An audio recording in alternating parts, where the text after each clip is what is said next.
नमस्कार दोस्तों। जैसा कि कल का जो वीडियो था उसमें बौद्ध धर्म से संबंधित जो कुछ इंपॉर्टेंट फैक्ट थे उनकी चर्चा की गई थी। उसी का पार्ट 2 मैंने कल ही बता दिया था आपको कि उसी के मतलब बौद्ध धर्म से संबंधित और जो भी इंपॉर्टेंट फैक्ट हैं जहां से बिल्कुल डीपली से डीपली क्वेश्चन आ सकते हैं उनकी चर्चा करेंगे। तो आज के टॉपिक में बौद्ध धर्म से कुछ महत्वपूर्ण सिद्धांत समझ लीजिए इनको, जो पेपर में अधिकतर देखो। जो कल था, बुद्ध का जन्म कब हुआ, बुद्ध की मृत्यु कब हुई, बुद्धत्व कैसे प्राप्त हुआ, कहाँ कहाँ उन्होंने बहुत सारे स्थानों किन स्थानों में वर्षावास किया, कहाँ पर प्रथम उपदेश दिया, सबसे अधिक उपदेश कहाँ दिया, ये जो छोटी चर्चाएं थी उनकी चर्चा की थी। आज के टॉपिक में गौतम बुद्ध से संबंधित हम उन चर्चाओं पे बात करेंगे जो उन्होंने समाज के लिए बहुत ऐसी चीज़ों की चर्चाएं की हैं, ऐसे सिद्धांत दिए हैं जिनसे लोग मोक्ष की प्राप्ति कर सकते हैं। उनमें से 4-5 चीजें आप ध्यान रखिएगा। उनके 3 लक्षण याद रखने पेपर की दृष्टि से बहुत इंपॉर्टेंट है, क्योंकि अब जो क्वेश्चन पेपर में आपको गौतम बुद्ध से मिलेंगे, अब ये क्वेश्चन नहीं मिलने वाला कि एशिया का ज्योतिपुंज किसे कहा जाता है, क्योंकि कंपटीशन अब बहुत हाई लेवल पे पहुंच चुका है। तो क्वेश्चन यहां से आते हैं अधिकतर।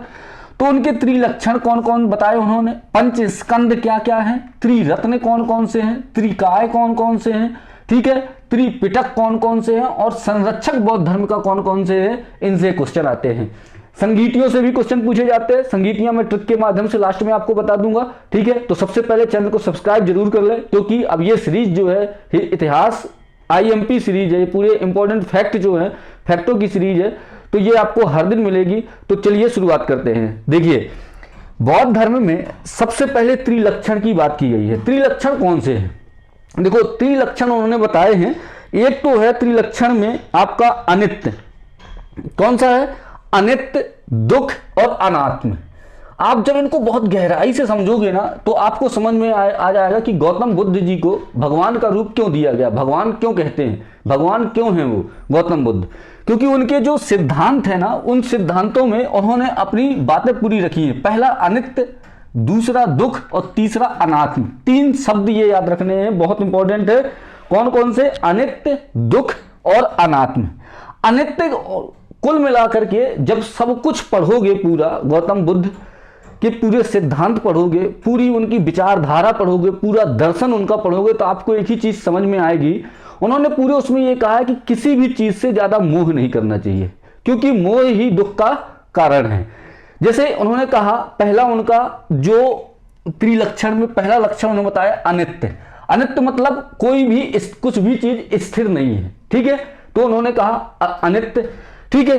दुख इसी के आगे, यदि आप किसी भी चीज को स्थिर मान लेते हो, स्थायी मान लेते हो, तो उससे क्या उत्पन्न होता है? दुख उत्पन्न होता है, ठीक है। तो उन्होंने ना तो आत्मा माना उन्होंने कि कोई आत्मा नहीं है, ठीक है। कोई जो भी चीज इस संसार में है, कुछ भी क्या है? स्थिर नहीं है, सब क्या है? परिवर्तनशील है, ठीक है। अनित्य, दुख और अनात्म। अनात्म मतलब आत्मा भी नहीं है। तो मुख्य रूप से 3 जो लक्षण उन्होंने बताए, तो कौन कौन से थे? अनित्य, दुख और अनात्म।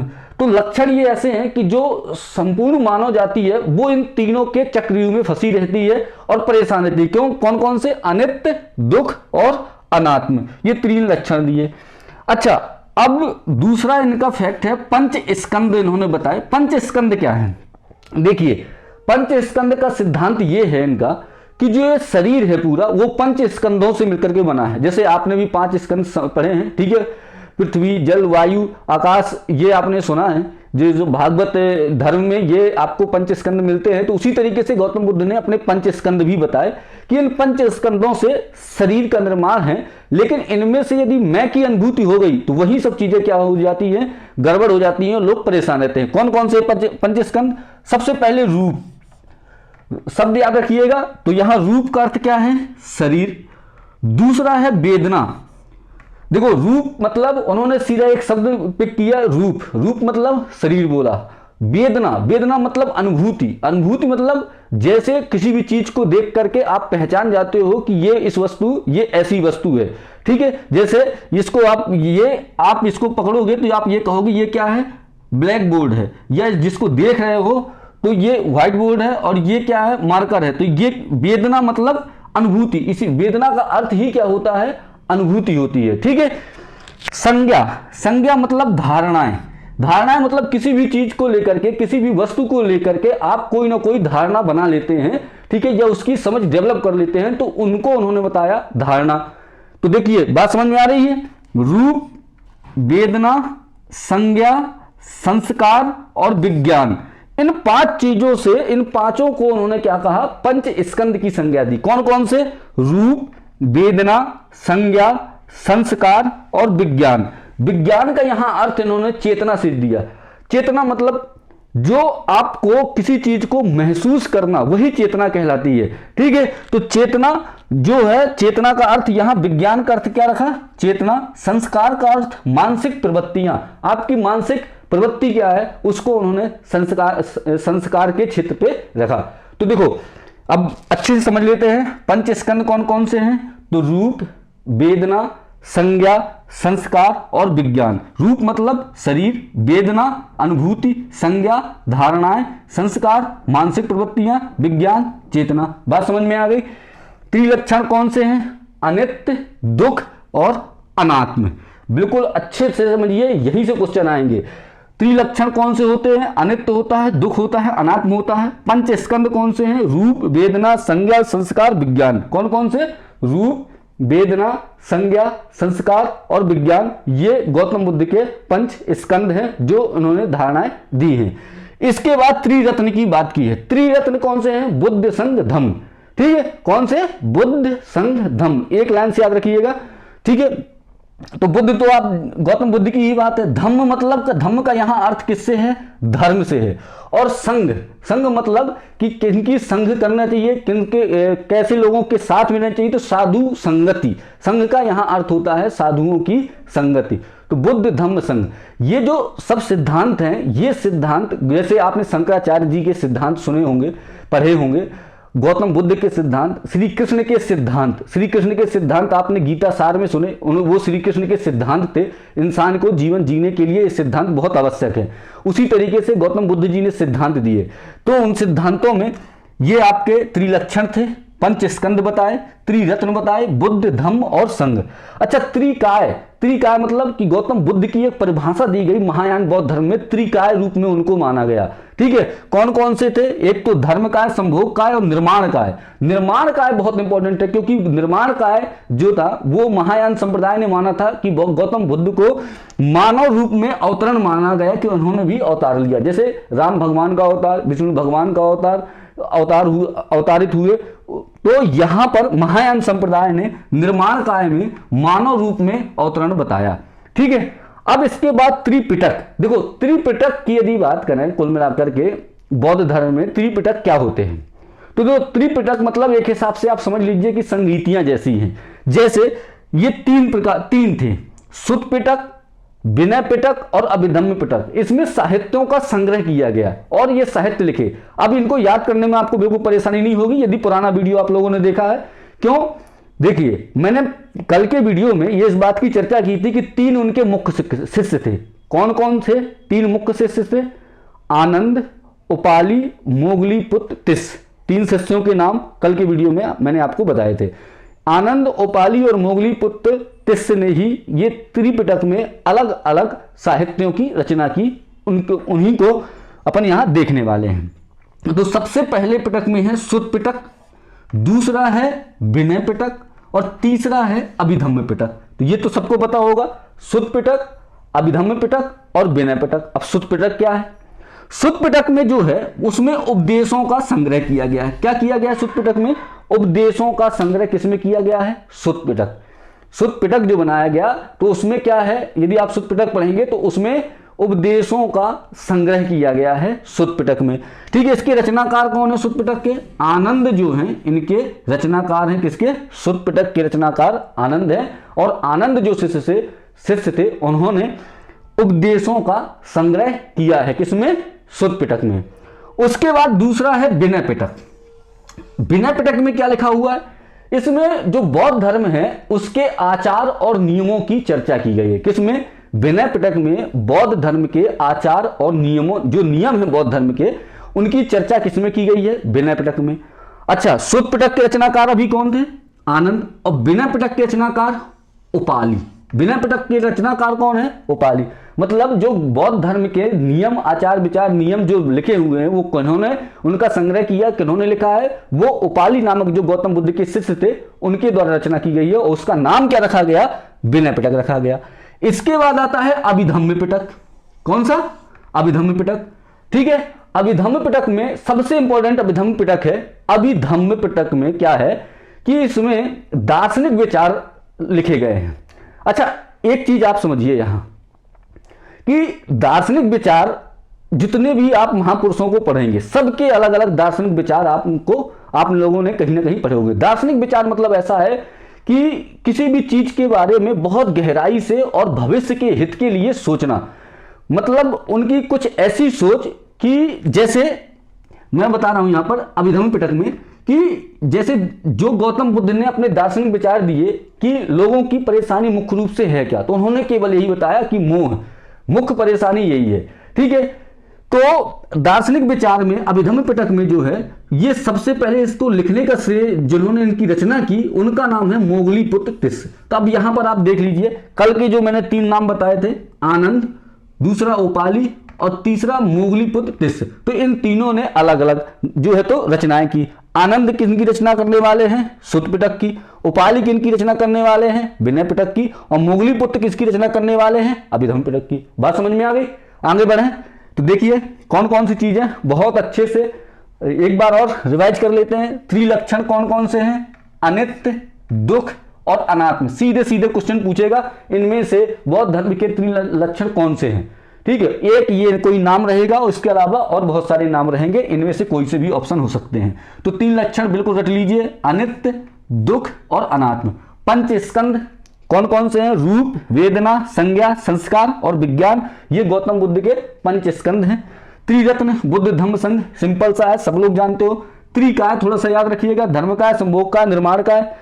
और त्रिपिटक में कौन कौन से हैं? सुत पिटक, विनय पिटक और अभिधम्म पिटक। अब बात यहां आप ये थोड़ा सा जब तैयारी करें तो इस बात पर खुद से ही एक क्वेश्चन करें कि सुत पिटक, विनय पिटक और अभिधम्म पिटक सिंपल से हैं, रटे होंगे। अब इनसे क्वेश्चन 2-3 बार पेपरों में बहुत बार आपको मिले होंगे, लेकिन अब इन्हीं से ही क्वेश्चन है, तो इंपॉर्टेंट टॉपिक, तो इन्हीं से ही क्वेश्चन बनेंगे। अब क्वेश्चन क्या पूछते हैं बीच में कि सुत पिटक, विनय पिटक और अभिधम्म पिटक में से किस पिटकों में दार्शनिक विचार की बात की गई है? तो अब आपको पता होगा कि सुत पिटक में जो है वो उपदेशों का संग्रह है, विनय पिटक में आचार और नियम है, और ये जो अभिधम्म पिटक है इसमें गौतम बुद्ध जी के दार्शनिक विचारों की बात की गई है। उससे भी डीपली जाएंगे तो इसकी अभिधम्म पिटक की रचना किसने की है? तो आपको पता है किसने की है? मोगलीपुत्र तिस्स ने की है। बात क्लियर हो गई? आगे बढ़े, चलिए अब देखते हैं थोड़ा सा संरक्षक। देखो संरक्षक क्या है, आप जानते हो कि जब जब जो भी सरकार होती है, जिस धर्म की सरकार होगी या जिस धर्म को मानने वाली सरकार होगी, वो धर्म उस समय बहुत ऊपरी हिस्से में जाएगा।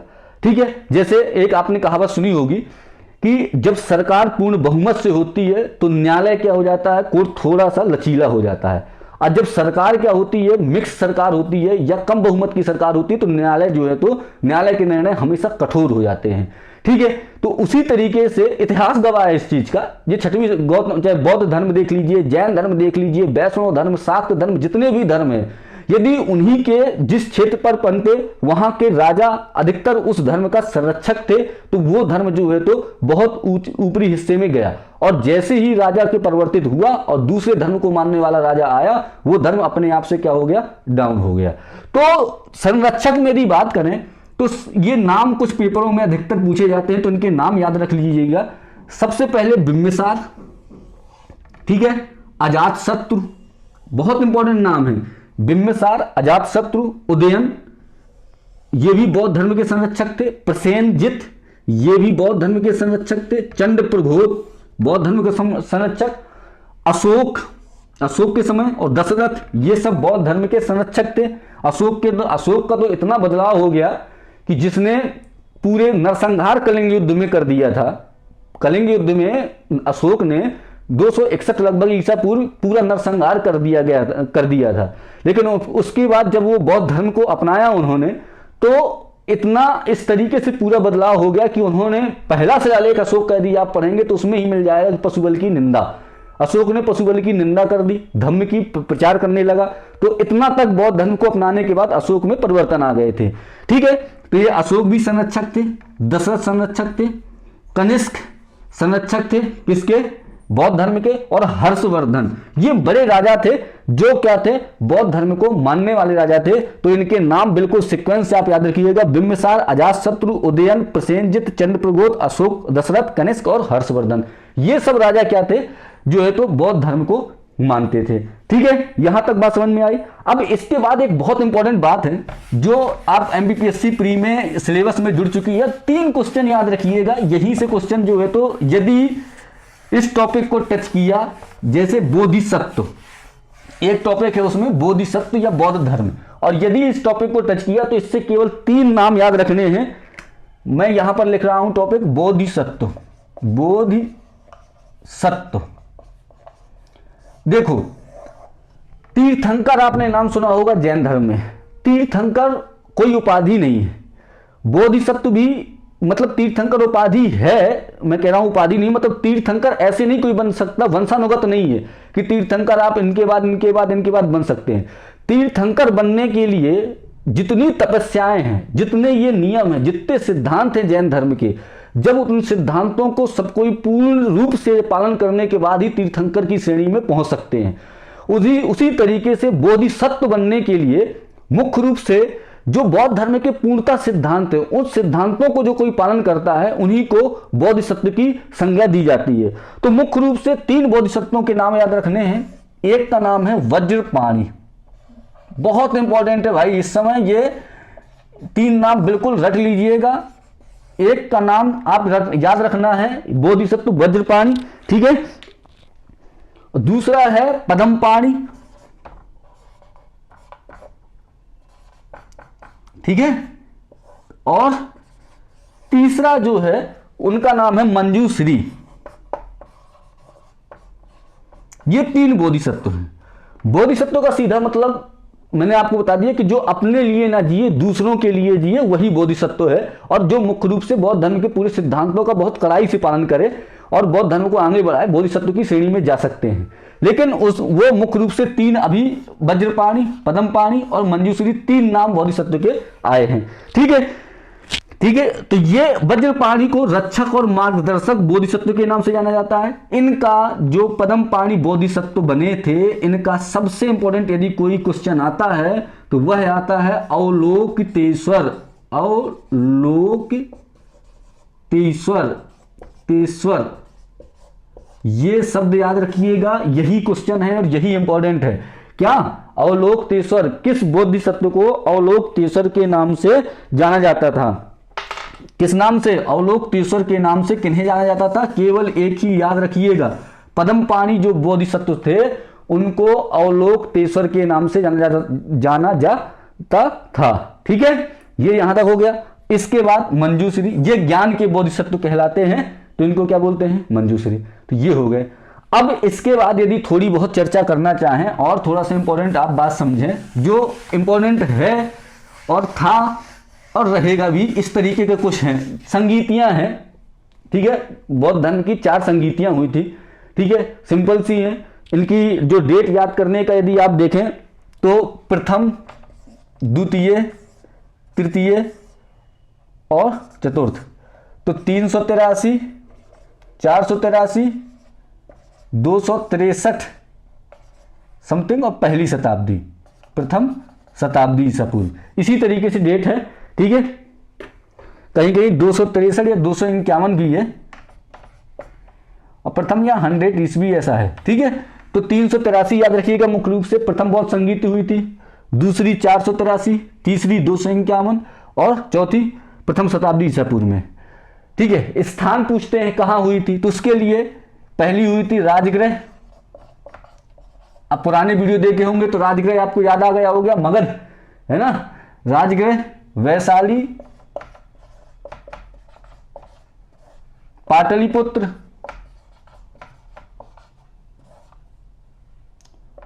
और कुंडलपुर।